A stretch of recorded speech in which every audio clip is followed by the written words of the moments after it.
In this video, we're diving deep into the controversial fight between Dmitry Bivol and Artur Beterbiev, where many believe Bivol got the short end of the stick in the decision. It was a close, highly skilled bout, but the judge's call didn't sit right with a lot of fans. I personally thought Bivol won the fight, even though I initially predicted Beterbiev would take it. When you break it down, Bivol clearly took at least 7 rounds. He landed cleaner punches and had much better defense, both of which are scoring criteria in boxing. Beterbiev did have a bit more volume, both in what he threw and landed. But here's the kicker. He threw almost twice as many punches as Bivol, but only landed 4 more. That stat alone highlights Bivol's incredible defense, which should have been scored much higher. Beterbiev was hitting gloves and arms a lot more than the judges probably realized.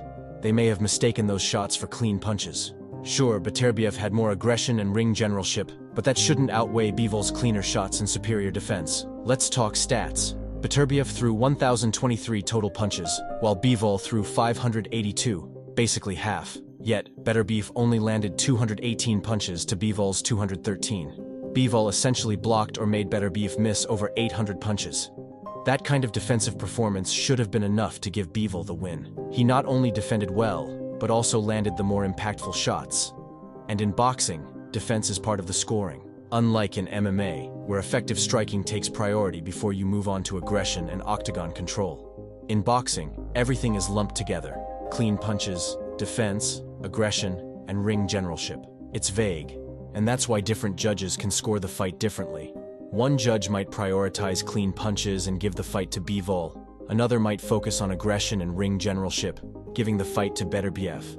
And that's exactly what happened. It's frustrating because this ambiguity often robs fans of enjoying a great fight for what it is.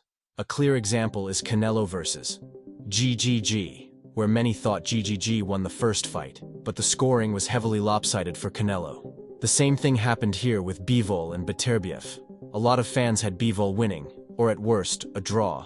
But then you see scorecards like 116 to 112 for Beterbiev, which is way off. That judge only seemed to care about aggression and volume. Seeing Bivol on the ropes, blocking shots, was enough for them to hand the fight to Beterbiev, despite most of those punches not landing clean. It's reasons like this that have made me stop caring about official boxing scorecards. At the end of the day, you can watch the fight and decide for yourself who won. In my eyes, Bivol won that fight. Just like GGG beat Canelo in their first fight, Fury beat Wilder in their first, and Pacquiao beat Bradley. The scoring in boxing is flawed, and it often leaves fans frustrated and disillusioned. But huge respect to Bivol. Even though he lost, he didn't make excuses. He owned it, saying he could have fought better. He could have easily been bitter or made excuses, but he didn't. That's a champion's mentality. And respect to Beterbiev too. He fought hard, and the judges gave him the win. But we all know Bivol deserved it. There needs to be a rematch, and hopefully, with different judges. It was an incredible fight, but the outcome left a lot of people unsatisfied. Let me know in the comments who you thought won the fight and how you scored it. Don't forget to like this video, subscribe to Ultimate Fight News, hit the notification bell, and I'll catch you in the next one.